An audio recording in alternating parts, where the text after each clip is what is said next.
Hello, everyone, and welcome to Howling Coyote.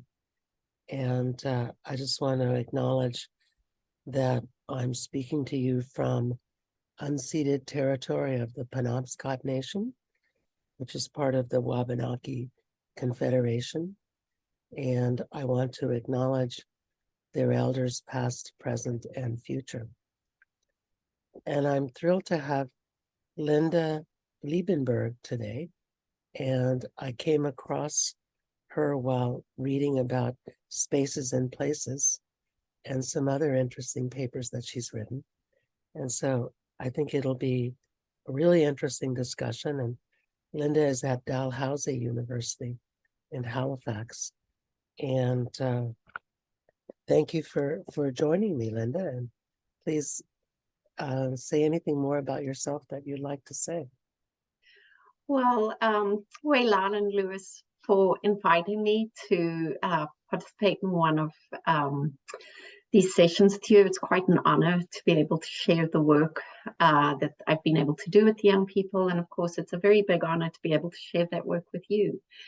So, and yes, I live currently in Kijbuktuk, Halifax, which is in the unceded territory of the Mi'kmaq people. Unceded and ancestral territory of the Mi'kmaq people. I feel very, very fortunate to be able to call Kijbuktuk home today. I'm originally from South Africa and grew up during apartheid, and I feel that experience was very formative in how I see the world today and how I understand knowledge and social systems and structures. And so I think that's an important piece to bring to this, but thank you. Indeed. And very interesting, this weekend we had a conference and we had a South African philosopher speak. I don't know if you know Siseko Kumalo. Only through your through these sessions, I listened to him. I just hung onto every word in the podcast, but unfortunately I missed his session this weekend. He was homesick for South Africa. He doesn't find Harvard as friendly as South Africa. I'm not surprised. Yeah. So maybe a good place to start would be to tell us about spaces and places, because I mean, I've read about it, but I don't think many people who watch the podcast or listen to the podcast know about it. No. Well, I should first say it's a project that's very dear to my heart. So if I sound like I'm gushing about it, I probably am. I was very, very privileged and fortunate in the late, in around 2007, 2008, and 9 to work in 3 Indigenous communities in Atlantic Canada. And it was interesting, in all 3 communities, I was doing research with the community-based mental health service provider. And almost organically, our conversations evolved to, we know how important cultural engagement is for Indigenous young people in terms of doing well. But in each of the 3 communities, the question was, how do we foster this cultural engagement? Because again, in each of the communities, there was a very concerted effort to foster cultural engagement and also young people's well-being in general and community well-being. And so that evolved into this research project, which involved the community in Northern Labrador, an Innu community, so under the governance of Nunatsiavut, and the community in Southern Labrador, a Southern Inuit community under the governance of Nunatsiavut, and a Mi'kmaq community in Atlantic Canada, which they, in terms of research, they've outed themselves repeatedly on the project. So, and it's where Elder Albert is from, who unfortunately could not make it to the event this past week. So Eskasoni. And so, yes, so we designed the project together, and it's something that I think all of us who are involved in the project are very proud of the way we really managed to co-create the research project, co-created the funding applications, and then conducted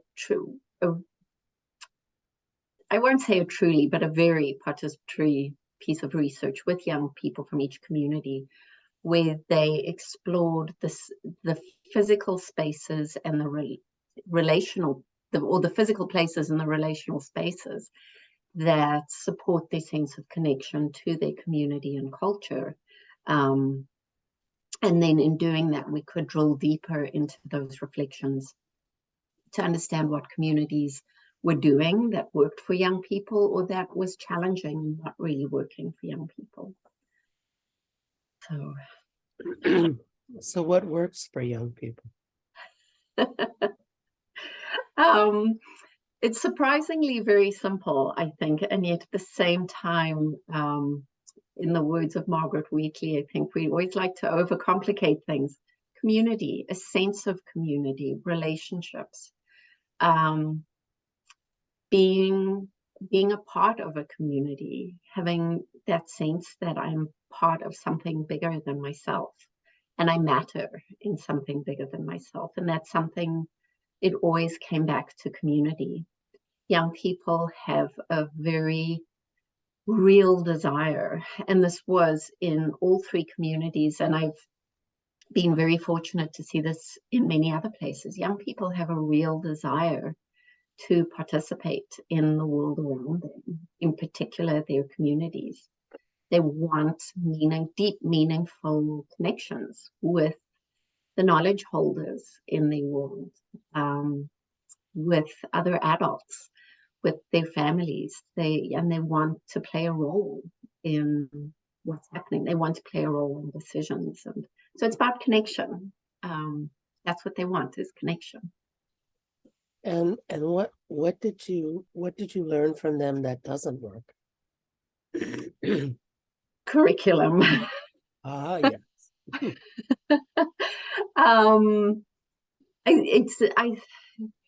I think curriculum really sums it up very well, because if we think about the implementation of curriculum, it is always in a box. There's always a parameter to a curriculum and a singular purpose and goal. So while in one community, the young people could articulate very well how, while the systems around them were trying to foster this connection with culture by implementing culture as part of the curriculum in their schools, they hated it. They found it endlessly boring, because you were learning about pieces of culture in a context that was so profoundly in opposition to that culture, instead of going out and engaging with cultural practices in a land-based way, in the environment in which these practices emerged and grew.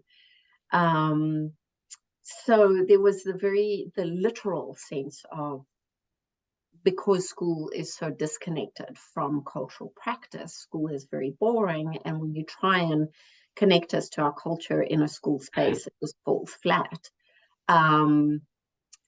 The theoretical side to that, if you like, or the broader implication, what really came through in a lot of things, was whenever we as communities, as service providers, as policymakers, you can go, through the system, whenever we try and respond to young people in that very narrow, singular focused way, we miss the point. Because for young people, and this really came through in Eskasoni, young people really understand the interconnection of everything. They really saw that and understand how the role of that interconnection, and how resources and supports and relationships become so much more powerful through those interconnections. And so again, when we try and respond to young people's needs in a very insular and circumscribed way, we we will just miss the boat every time. We will miss them, we will miss the boat. Yeah. Well, it's sort of applying the settler colonial mentality to trying to give them culture. And that I would think would be doomed to failure, though that's not obvious to many people in healthcare and education. And I always marvel at why is it not obvious? It's not working in settler communities. It doesn't work for settler youth. It doesn't work for settler families. If we look around us today and we see the hurt and the pain that young people carry that drive them to do, almost unspeakable things, it's not working for settler young people. So why, I'm constantly faced by this question. Why in a million years would we think this would work in communities that, despite colonialism, have managed to retain such a profound sense of community and connectedness and interconnectedness? It's such a curiosity for me. Maybe you'll do a study on it. You'll figure it. I I suspect people become so committed to their mindset that they can't fathom that it's not working. Yes. They're so invested in it. It's been their career. And at the academy, there's that need to be the expert. Yes. Yes. And I'm looking for my notes from Friday. Sorry, here we go. I found them from the conference on Friday. I think to be the expert, and I've noticed what I perceive as a real fragility around the academy and the fragility of knowledge. So as opposed to understanding that knowledge, the knowledge we hold today is what we know now and how we see the world now until we know better. And in the words of Maya Angelou, can then do better. Somehow there is this underlying sense that we're going to get caught out. People are going to understand that what we know isn't real or isn't accurate or is going to be threatened or challenged. And so this very invested effort to maintain what we know. And I think that part of that is to not challenge the knowledge necessarily that has come before. And that really stood out for me. And I missed her last name on Friday, but Elaine from New Zealand. Yes. Oh. Yes.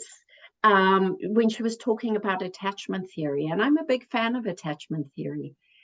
And in listening to her conversation, I thought it never, besides the fact that I feel like I grew up in a more collectivist context in my family, I never realized the colonialist settler mindset in attachment theory that speaks about the primary caregiver.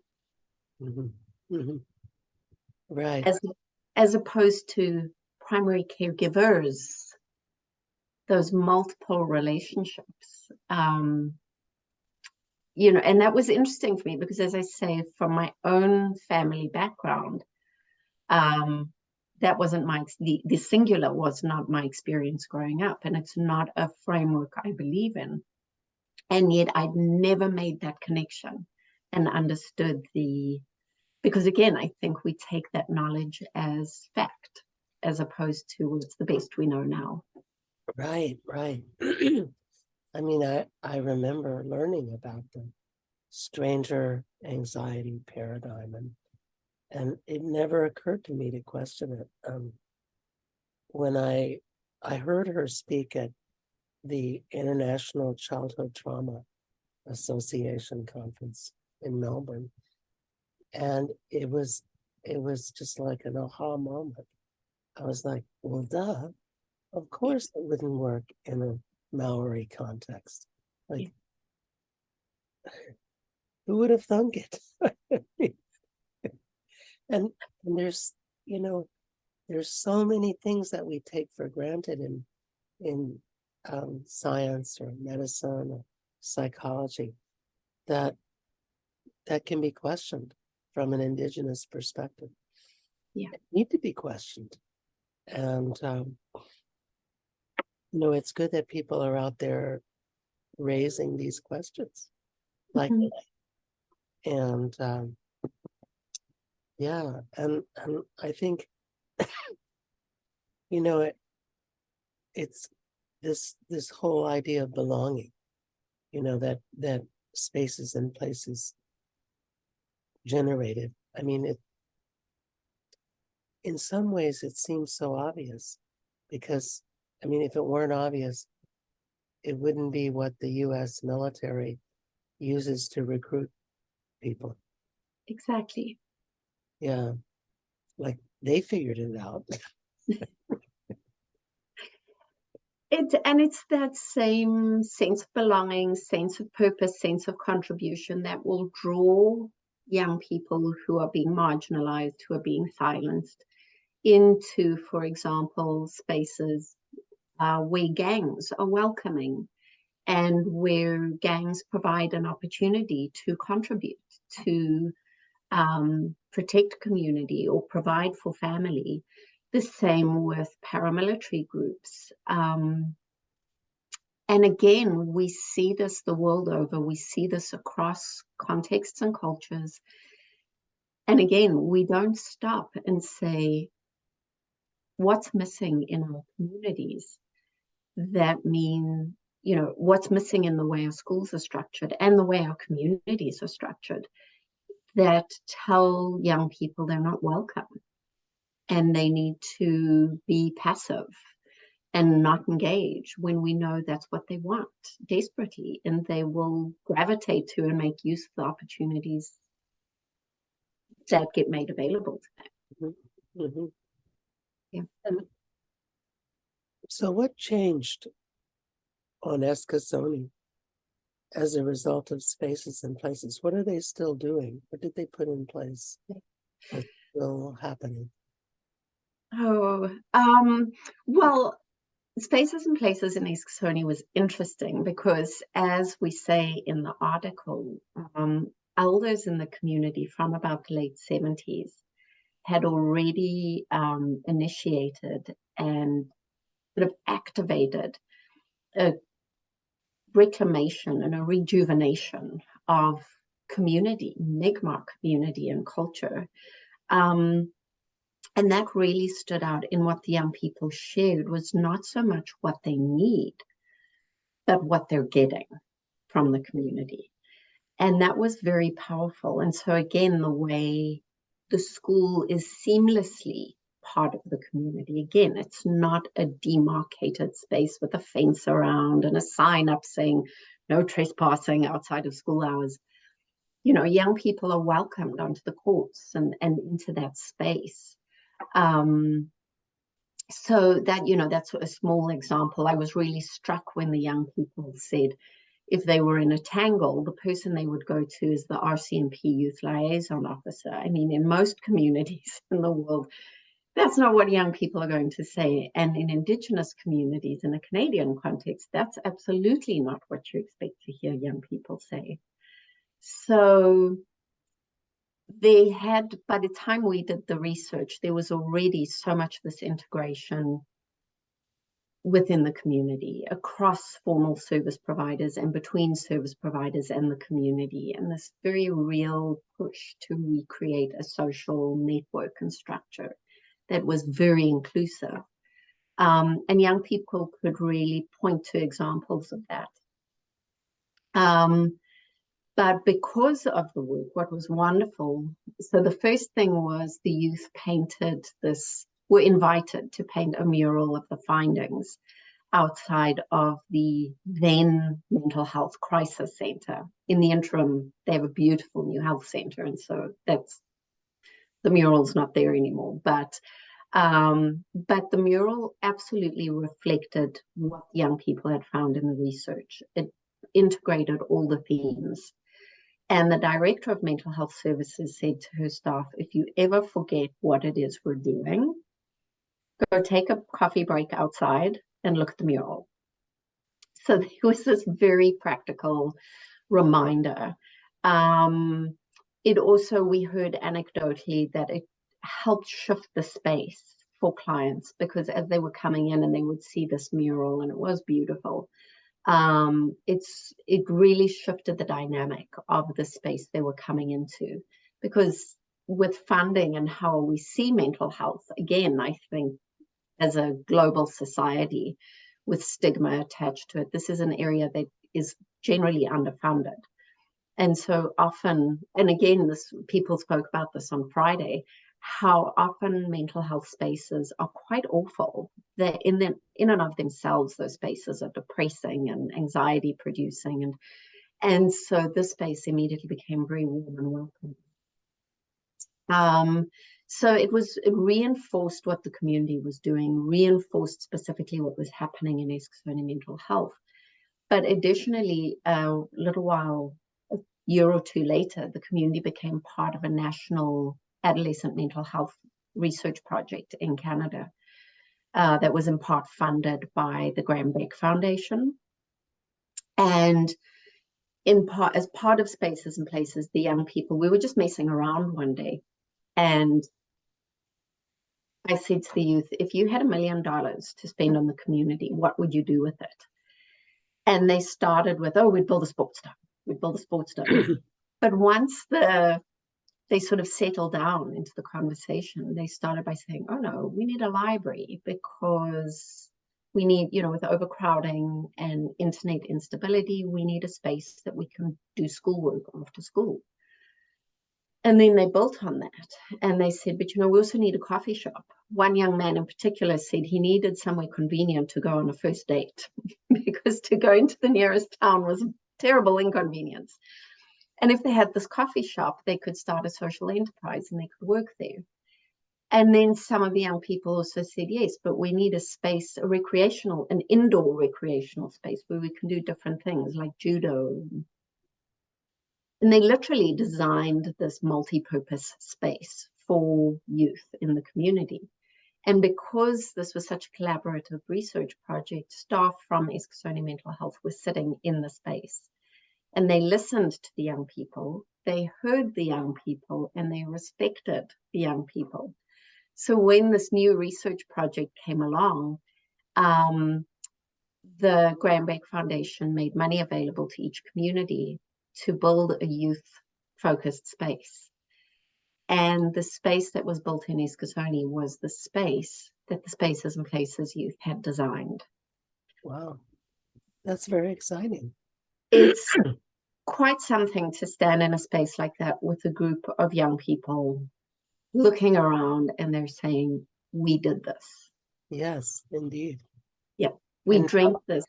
Yeah, sorry. A young man has a place to go on a first date. That young man is about to become a dad. Oh my. That's how much time has passed. Oh my. Well, I know it takes about 30 to 40 minutes to get anywhere from Eskasoni. Yes. Yeah. So, well, how about that? That's exciting that they have that their space was created, that they designed. Yeah. And again, how simple an act to engage young people. Okay, this sort of happens in a serendipitous way. But if you're given money for a youth center in the community, and the point of the youth center is to support some of the most marginalized youth, why not invite those youth to design that space? But so often that's not what happens. Or youth will be invited and their contribution will really be minimized. Right.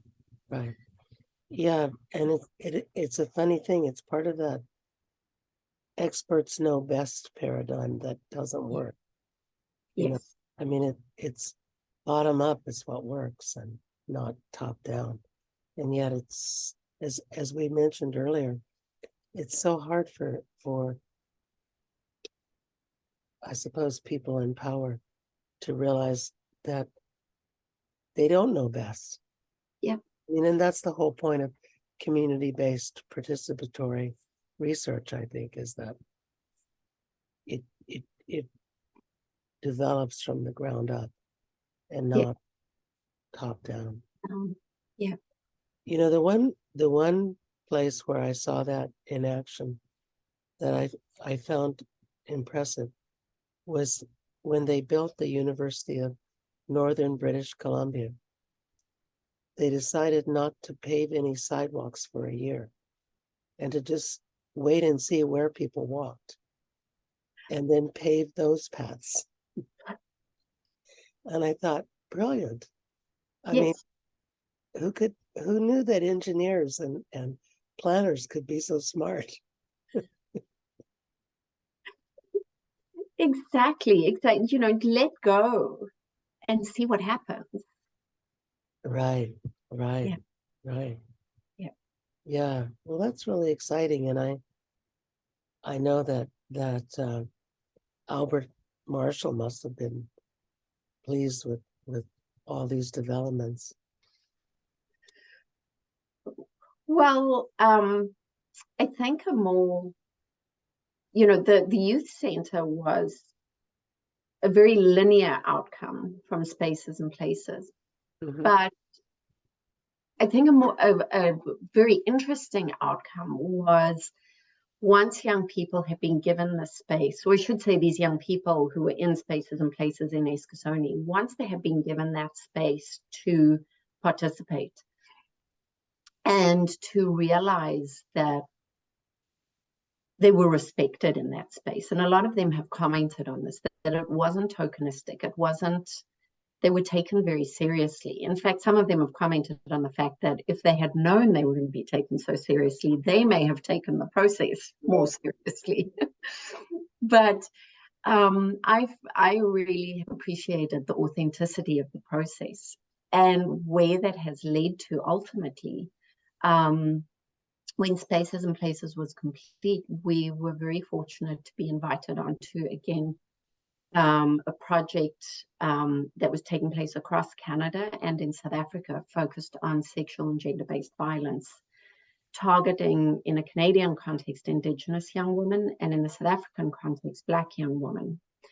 Because in both countries, there are incredible laws around sexual and gender-based violence, very progressive, very, really strong and good laws around this. And yet in both countries, with Indigenous women in Canada and Black women in South Africa, the rates of sexual and gender-based violence against women is staggering. And so there's this real disconnect between what we see in the legal machinery and what we see on the ground in people's lives. Right. And in all honesty, I was terrified when we were invited onto the project, and I have and continue to feel like I'm walking around with a basket of live hand grenades all the time. But that's my experience. By contrast, the young people who had been in Spaces and Places, who were now invited to participate in this project again, were so enthusiastic and so confident. And so incredibly brave to take on such a difficult topic. And yeah, to just be so present in the work, and the extent to which they've engaged in like community information projects, community healing projects, has been incredible. And I'm not sure when last you were in Eskasoni, but one of the biggest projects they did was next to the new health center. So just down the road from Elder Albert's home, there's the new health center. And next to that, the young people tackled an incredible garden project, where we integrated, and again, this all comes out of the findings of the research, where especially the young men noted, and this went back to Spaces and Places, young men noted how the pain and the hurt that sits behind the enactment of sexual and gender-based violence is the same pain and hurt that sits behind so many forms of violence experienced against and within the community. So bullying, interpersonal violence, and again, this very, very strong emphasis on the need for much greater interconnectedness and the need to recognize our common humanity. It made me think of an awful lot of Ubuntu, what the young people were saying, to recognize people's pain and to hold space for people's pain and healing. And so through that, they created this garden. And at the center of the garden is a medicine wheel containing the 7 sacred teachings. And the ask to visitors of the garden to reflect on how these teachings are present in their lives, in themselves, their relationship with themselves and their relationship with others. And then from there, the garden goes off to the one side to a labyrinth, a 7-circuit labyrinth, mirroring the 7 sacred teachings. And the labyrinth is built out of red bricks. And it's a memorial site for missing and murdered Indigenous women and girls from the community. And at the center of the labyrinth is a smudge bowl. And that labyrinth looks over the water, and then to the other side of the garden, again, sort of leaving the medicine wheel and going off to the other side, is a space for ceremony. And that area of the garden is in honor of people who went to residential and Indian day school. Mm. And so there's a sweat lodge there and a teepee, and we're trying to have a grandmother moon ceremony lodge put up. And it's just incredible for me, the persistence and the dedication of the young people. And I've often thought, if it wasn't for the experiences of spaces and places and the ways in which their voices were respected in that project, I'm not sure if they would have continued with that. Mm. But I do know the elders in the community, including Elder Albert, I have been very receptive to the garden and very welcoming on it. Yeah, that's wonderful. Can you tell us a little bit about the sort of the overview of the project? I mean, it sounds like incredible things are happening within it, but what's the overview? It's to understand, there's a lot of flexibility across sites, but yes, the overview is to understand how young people in Indigenous communities in Canada and Black communities in South Africa experience the pervasiveness of sexual and gender-based violence against Indigenous young women and against Black young women. And then really from there to generate policy recommendations. So to establish, initially the intention was to have girl-led policy recommendations, but when we got the funding and we started up in Eskasoni Mental Health Services, and the young women on the project all went, where are the guys? Mm. Again, the segments, the insular, and so the young woman and I wrote a funding application together to expand the project in Eskasoni and bring the young men in. So, and that makes perfect sense because it's everyone's problem. So bringing exactly, yeah. And it really, when we started the work with the young men, and I should state that young people weren't invited to the project because they were either victims of sexual and gender-based violence or perpetrators. They were seen as young people who would have something important to say about the experiences. So, and working with the young men, I had, up until that, the work we did together, I had sort of theoretically understood the notion of lateral violence. And talking to the young men one day and listening to their frustration at their sense of helplessness around this issue, the energy in the room, it was such a powerful moment to be in that space and to understand how that experience of helplessness and being overwhelmed by the situation, as the young man said, you know, my mom, my sisters, my female friends, no one is immune to this. And what can we do? To be in the presence of that brought a very, very different perspective to the notion of lateral violence. Right. Right. Yeah. Yeah. Well, that's really exciting, all the things that you're doing. There was one, I wondered if you could talk a little bit about photo voice, because I hadn't heard that before. And I wondered if you could tell us more about what is that. Photo voice is amazing when done correctly. And I'm a big advocate of that. So it was an approach developed by Caroline Wang and Burse, and I'm forgetting Burse's first name now. My apologies for that. But they developed this approach in China, working with women in a rural community. And so basically the idea is that you ask participants to make photographs, or it's evolved now, so maybe videos or, you know, something to engage in this activity for a demarcated period of time around a research question.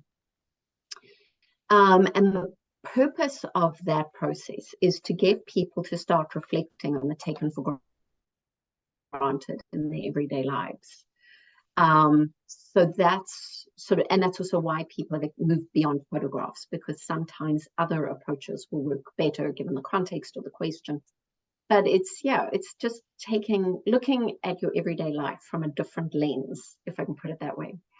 And then bringing those images together in photo voice. What you do is everyone comes back together and works as a group to share their reflections and their experiences. And again, within a group context, through that process of dialogue and discussion, take those reflections and thinking to a deeper level. So it draws very much on Paulo Freire's critical pedagogy and that idea of the collective and narrative. And a big purpose in that sort of group work, a big part of that is to also understand how are our experiences embedded within larger structures and processes, and also situated within a historical context. So often, for me, it parallels narrative therapy in a lot of these ways, where someone will sit there and say, oh, you know, I'm crazy, or I'm traumatized, or I'm the bad kid, or and this facilitates that reflection to understand how, no, you're the person doing the best you can in this bigger context. And so photo voice can generate a very rich understanding of experiences within a context, but situated within a participatory action research framework. The intent is very much to then take that knowledge and sort of use it more in a community problem solving situation. So the knowledge doesn't just go into the academy and into publications, it also goes into a feedback loop with the community aimed at strengthening problem solving, changing whatever the desired outcome is. What would be, let's say that you're starting to do this with a group, what would be your initial instruction? What do you tell them to do first? I'm thinking of various projects I've done over the years, many years ago, I did a piece of research with a group of young women, and I asked them to take photographs of their experience of mothering. So just over the course of the week, what's good, what's bad, what's difficult, what's rewarding, what's your experience of being a mom? And then with spaces and places, for example, again, young people were asked to take photographs of the spaces and places that make them feel they belong in their community and connect to their culture, and the spaces and places that make them feel unsafe or unwelcome or disconnected or isolated. That was it. Hmm. And it's very powerful because that reflection directs where the data gathering will go, as opposed to having an interview guide. I see. It's interesting because without having heard of photo voice, I have been asking, well, for example, I had one client taking pictures of places and things that made her feel happy, and you know, bringing them to our meetings. And it might be interesting. I hadn't thought of maybe asking her to take pictures of things that make her feel unhappy. Might be useful too.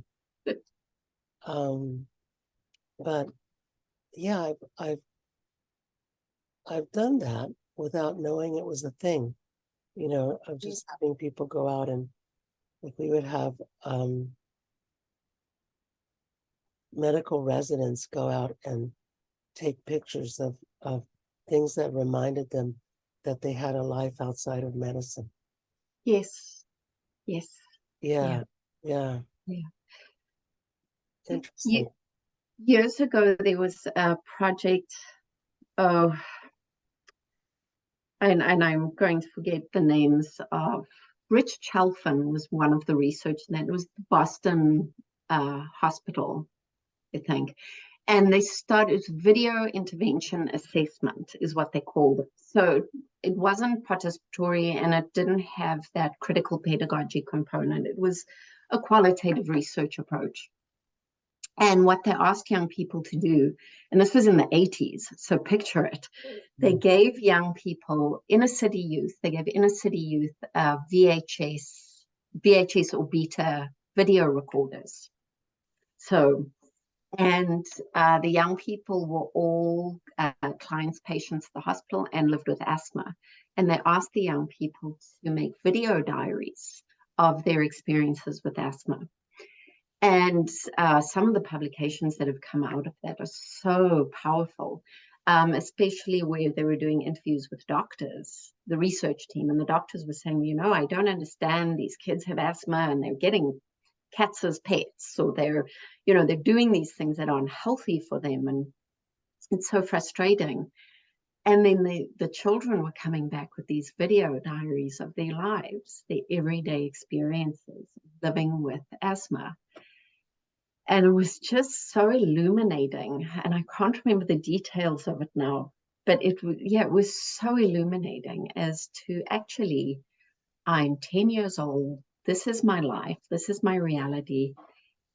And therefore I'm getting a cat.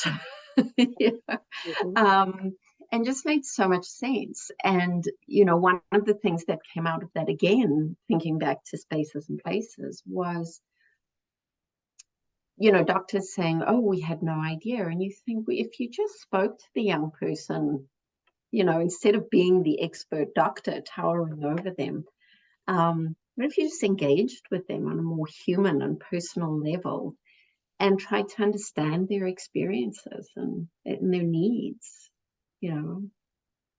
It's that hierarchical thing. Yeah. It seems to be intrinsic to a certain philosophical mindset that permeates medicine and universities. Mm-hmm. That we don't realize that people are the experts on themselves. Yeah. And they can tell us more than we can tell them. And and doesn't that really bring us back to that idea of two-eyed seeing? I think so. Yeah. Yeah. Yeah. That I was at a meeting yesterday in Fredericton at UNB where we were talking about creating ethical dialogical spaces between Indigenous people and healthcare providers, Yes. Yeah. so that they could see how Indigenous people see the world, and maybe that would change how they see Indigenous people. Yeah. And how they provide healthcare. So, Yes. um, so we formed a commitment to make this project come about. so, so hopefully it will. And we actually had a woman there from Eskasoni, whose first name is Anne, and whose last name was longer than I could pronounce, but it started with a K. Okay.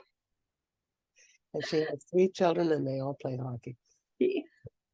Um, and but yeah, it's that lack of listening. Yes. Yeah, or even maybe even knowing how to listen in a respectful way. I think there's a fellow at MIT who calls it appreciative inquiry. And Yes.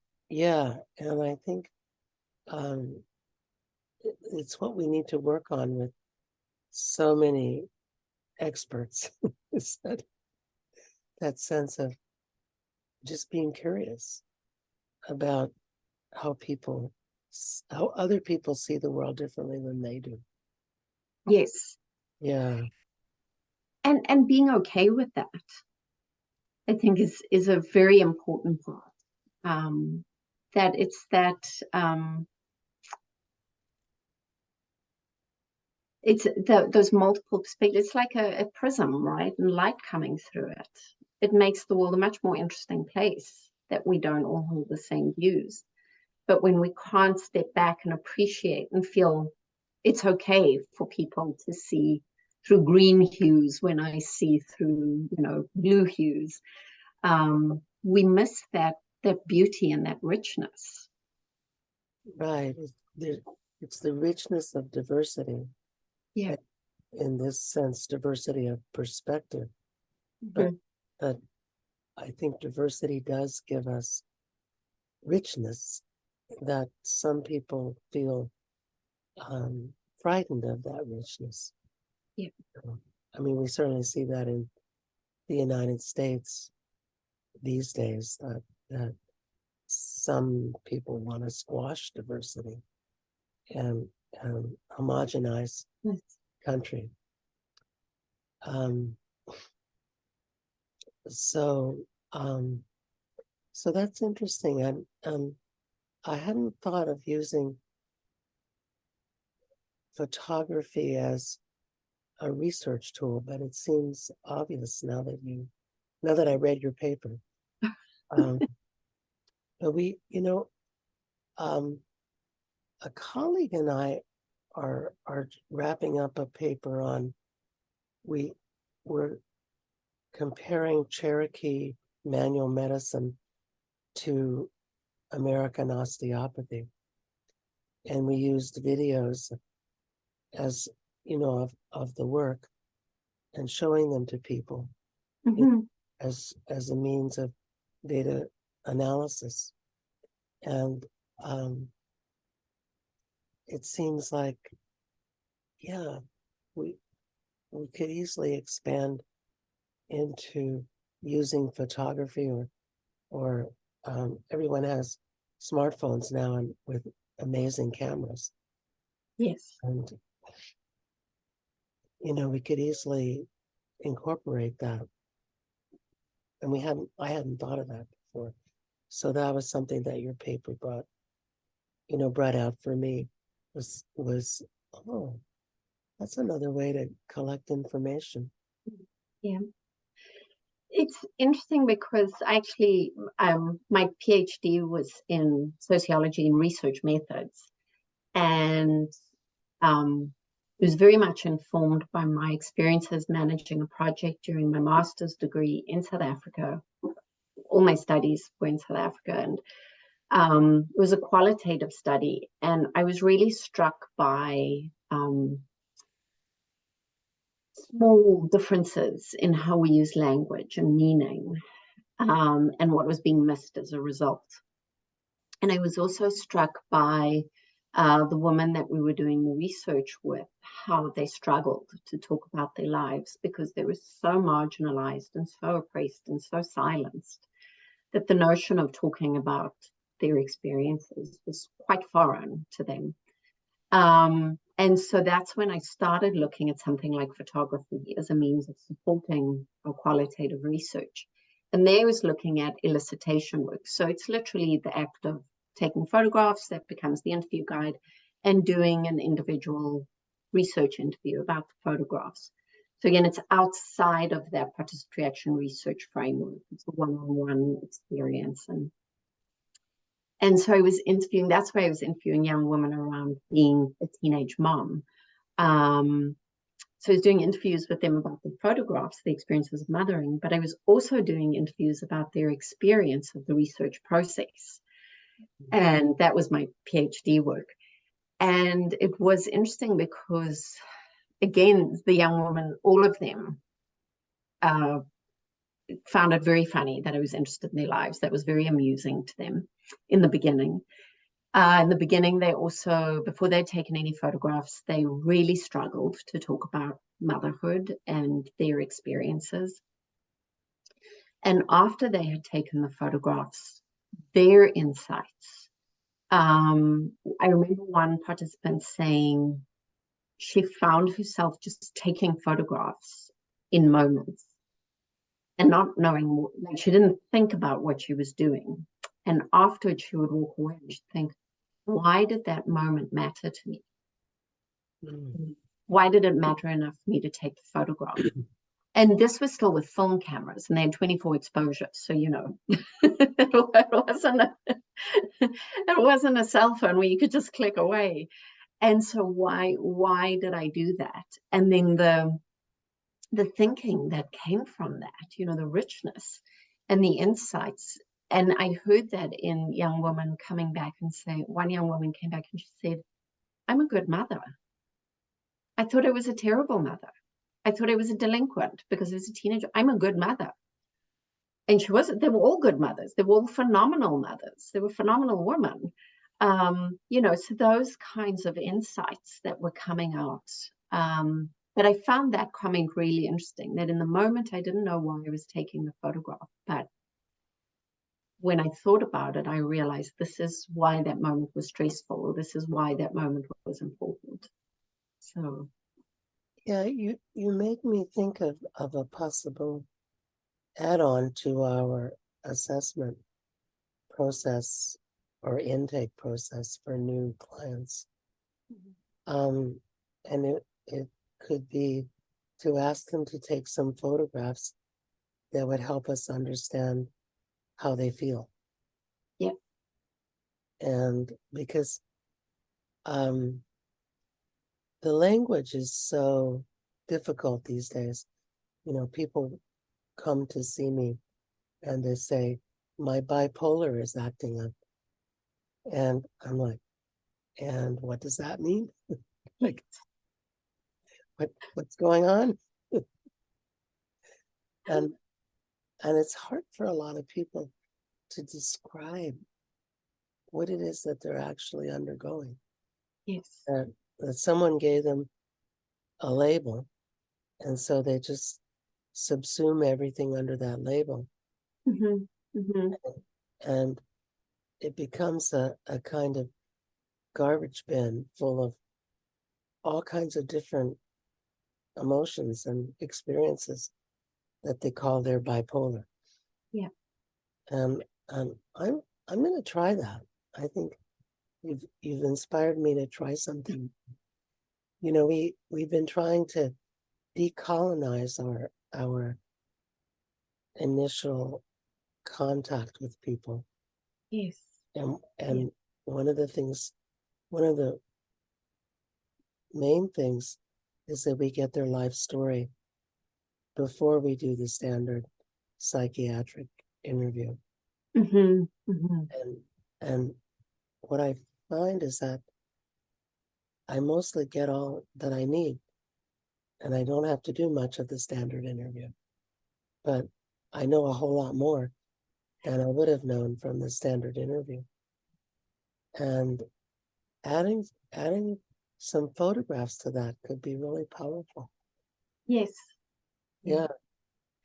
And I find also it would break in what you're saying. I'm just thinking how many clients come in, and again, not just with the labels, but the psycho jargon. So exactly, my bipolar's acting up.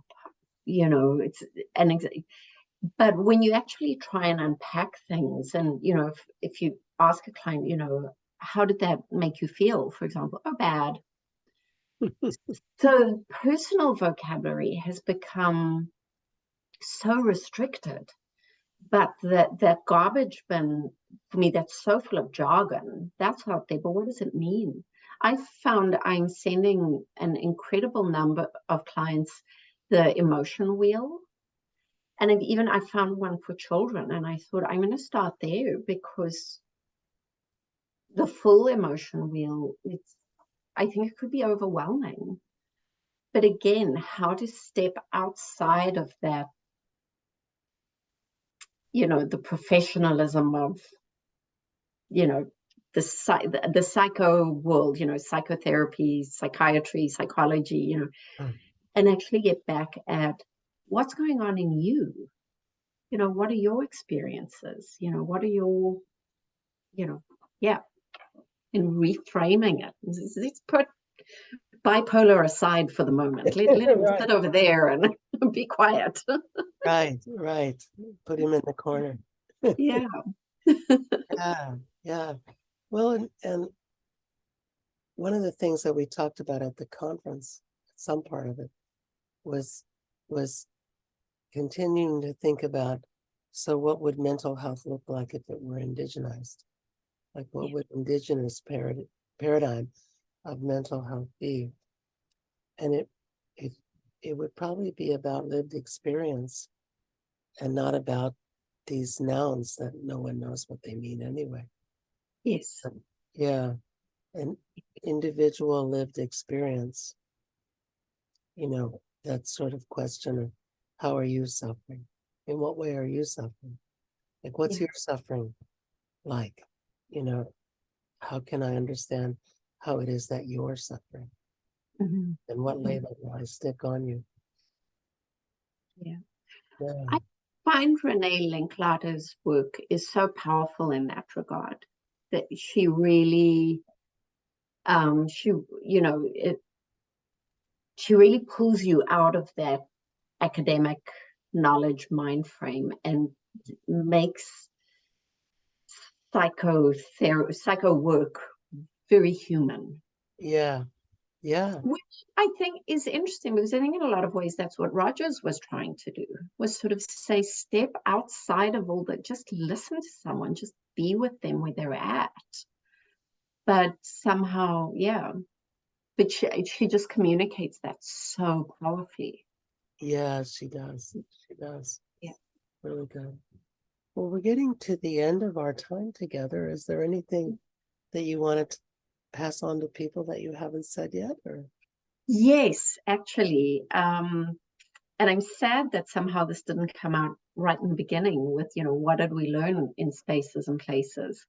But I think, just to revisit that, one of the most powerful, I think, supports for youth in, I'm just going to say Eskasoni, because that's, is one of the sites, and I've spent so much time there for so long with the young people.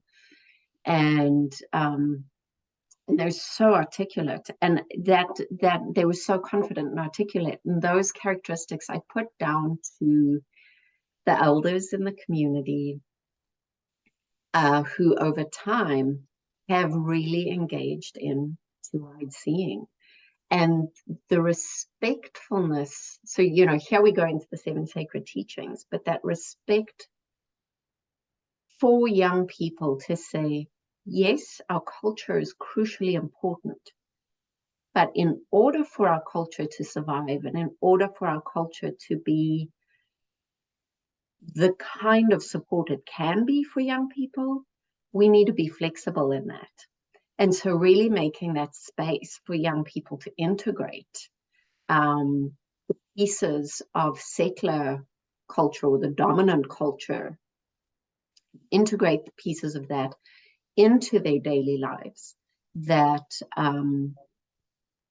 that they need to in order to navigate the world today, alongside their traditional culture, and to sort of like adapt and flex their culture so that it continues to work in the demands the world have on them.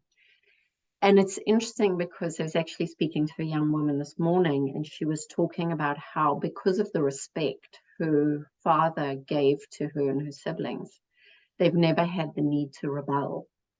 When she looks at other families around her, you see a lot of young people rebelling, but they're in this very, this is how it needs to be done. And she comes from a very traditional and a very conservative background. And that, the way she remarked on, but he respected us. So no matter how we could make our own choices, we could do our own thing, he knew that fundamentally we were good people. Mm. Wow. And it made me think, listening to her made me think of our meeting this afternoon, to think, you really see that in Eskasoni, that the elders respect young people. And in that relational context, how young people in Eskasoni really respect their elders and really respect their culture. And their culture comes first. And the integration of settler culture or dominant culture comes second. But they know they can flex, and it's that relationship again. So, right. It's all relational. yes, Yes. all relational. Well, that's a really good stopping point. So I thank you for joining me, and I'm going to stop the recording.